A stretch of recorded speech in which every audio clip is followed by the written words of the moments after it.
Handa na ba ang Barangay Antipangul at handa na rin ba ang Barangay Pangpang?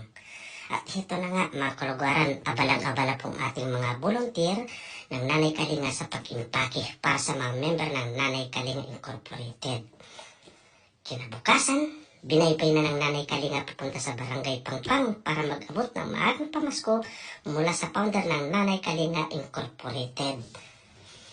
At ayan na, ready na. At isa-isa na silang inabutan ng mga member ng Nanay Kalinga ang Barangay Pangpang at baka sa kanilang mga mukha at mata ang kasiyahan na mabutan ng maagang Christmas regalo.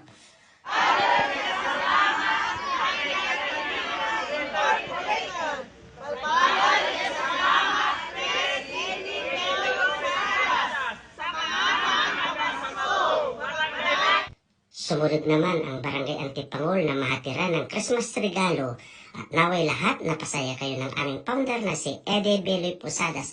A Happy Christmas, everyone!